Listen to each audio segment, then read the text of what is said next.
Hello friends, welcome to सरकारी खबर। आज हम आपके लिए लेकर आई 14 जून 2020 के इंपॉर्टेंट करंट अफेयर एमसीक्यू। तो मैं रिक्वेस्ट करूंगी वीडियो को एंड तक ज़रूर देखिएगा और जिन्होंने मेरे चैनल को सब्सक्राइब नहीं किया है वो प्लीज़ ही सब्सक्राइब ज़रूर कर लीजिएगा। आइए स्टार्ट करते हैं वीडियो को। अंतर्राष्ट्रीय एल्बिनिज्म जागरूकता दिवस कब मनाया जाता है? 12 जून, 13 जून, 14 जून, 15 जून।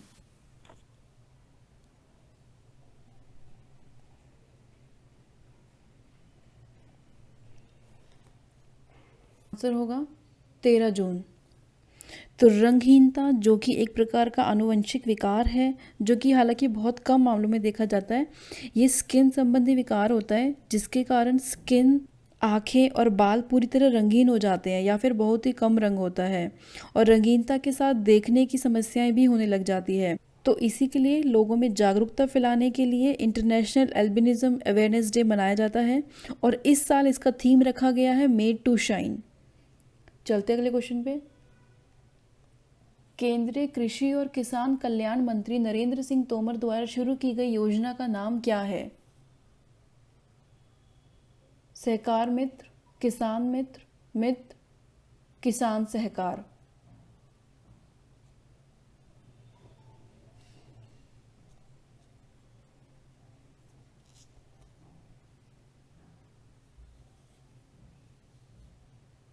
और इसका आंसर होगा सहकार मित्र। तो केंद्रीय कृषि एवं किसान कल्याण मंत्री नरेंद्र सिंह तोमर ने राष्ट्रीय सहकारिता विकास निगम की विशेष पहल सहकार मित्र इंटर्नशिप कार्यक्रम परियोजना को शुरू किया है और इस योजना के अंतर्गत युवा प्रोफेशनलों को सवेतन इंटर्न के रूप में एनसीडीसी और सहकारी समितियों के कामकाज से व्यवहारिक अनुभव प्राप्त करने एवं सीखने का अवसर मिल पाएगा। चलते अगले क्वेश्चन पे। आदिवासी छात्रों के लिए आईएसओ प्रमाण प्राप्त करने वाला पहला राज्य कौन सा बन गया है? पंजाब, हिमाचल प्रदेश, उड़ीसा, गोवा।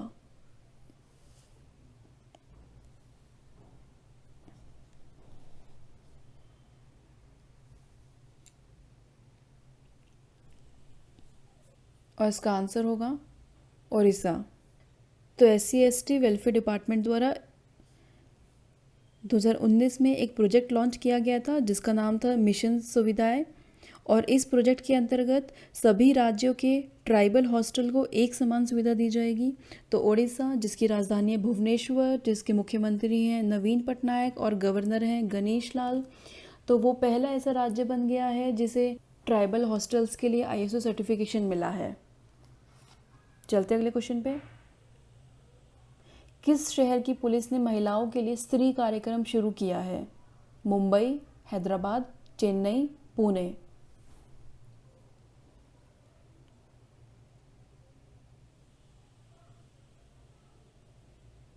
और इसका आंसर होगा हैदराबाद। तो हैदराबाद सिटी पुलिस ने हैदराबाद सिटी सिक्योरिटी काउंसिल के साथ मिलकर घरेलू हिंसा और दुर्व्यवहार की शिकार महिलाओं की सहायता करने के लिए और उन्हें सशक्त बनाने के लिए ये प्रोग्राम शुरू किया है जिसका नाम है स्त्री, जो कि है she Trump's through respect, equality and empowerment.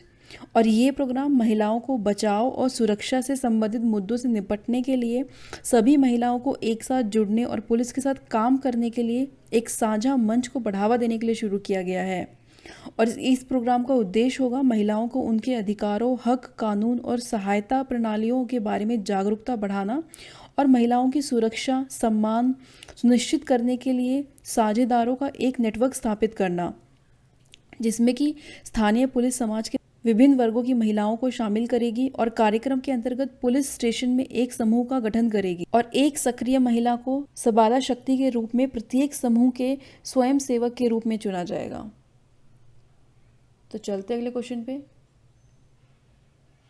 FIFA की नवीनतम रैंकिंग के अनुसार किस टीम ने शीर्ष स्थान हासिल किया है? France, Brazil, Belgium, India.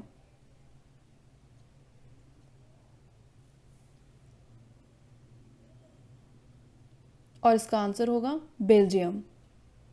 तो फीफा की नई रैंकिंग के अनुसार रैंक 1 पर है बेल्जियम, दूसरी रैंक पर है फ्रांस, तीसरी रैंक पर है ब्राज़ील और 108वीं रैंक पर है इंडिया।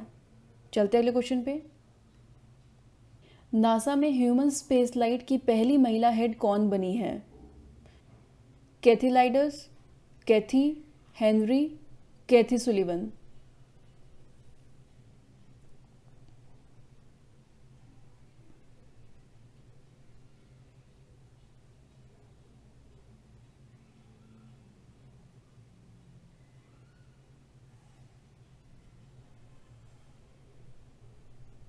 और इसका आंसर होगा कैथी लाइडर्स। तो ये वर्षों से स्पेसएक्स, बोइंग और अन्य कंपनियों द्वारा विकसित अंतरिक्ष कैप्सूल के लिए संपूर्ण परीक्षण कार्यक्रम के प्रभावी हैं, जो नासा के साथ मिलकर ऐसे जहाज़ों का निर्माण कर रहे हैं जो मनुष्य को सुरक्षित रूप से अंतरिक्ष में ले जा सकते हैं। तो ये वहाँ की पहली महिला हेड बनी है। चलते अगले क्वेश्चन पे। सावित्री राठौर किस राज्य की उच्च न्यायालय की न्यायाधीश बन गई हैं? पंजाब, हिमाचल प्रदेश, ओडिशा, गोवा।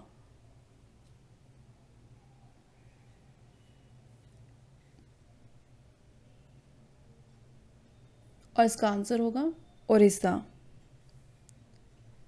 तो मुख्य न्यायाधीश मोहम्मद रफ़ी के द्वारा सावित्री राठौर को ओडिशा का उच्च न्यायालय की मुख्य न्यायाधीश के रूप में नियुक्त किया गया है।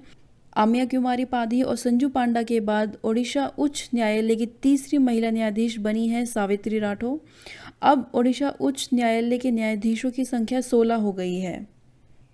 और बता देते हैं ओडिशा जिसकी राजधानी है भुवनेश्वर, वहाँ के मुख्यमंत्री हैं नवीन पटनायक और वहाँ के गवर्नर है गणेशी लाल।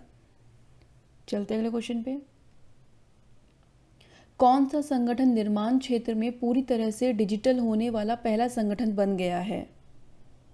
हिंदुस्तान कंस्ट्रक्शन कंपनी, भारतीय राष्ट्रीय राजमार्ग प्राधिकरण, SR group, Larsen and turbo limited.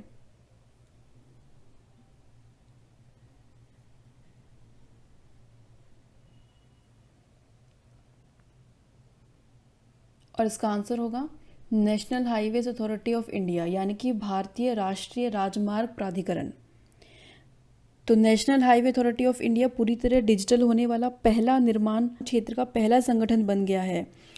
और national highway authority of India ने यूनिक क्लाउड आधारित एवं आर्टिफिशियल इंटेलिजेंस संचालित big data analytics platform, data lake एवं प्रोजेक्ट मैनेजमेंट सॉफ्टवेयर को खतरनाक कोरोना वायरस महामारी से निपटने के लिए लॉन्च किया है। और अब इसके कर्मचारी बिना किसी शारीरिक संपर्क और भौतिक रूप से फाइलों को बिना छुए काम कर पाएंगे। चलते अगले क्वेश्चन पे। गुडईयर इंडिया के नए एमडी के रूप में किसे नियुक्त किया गया है? संदीप महाजन, उदय कोटक, दीप कालरा, ध्रुव श्रृंगी।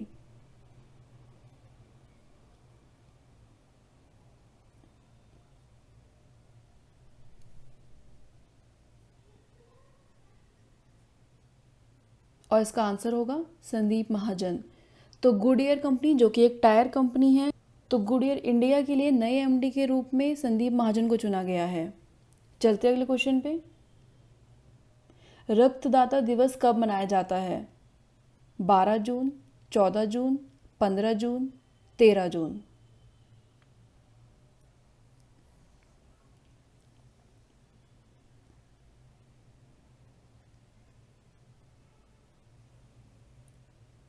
और इसका आंसर होगा 14 जून। तो हर साल 14 जून को वर्ल्ड ब्लड डोनर डे मनाया जाता है और डब्ल्यूएचओ ने 2004 में इस दिन को मनाने की शुरुआत की थी।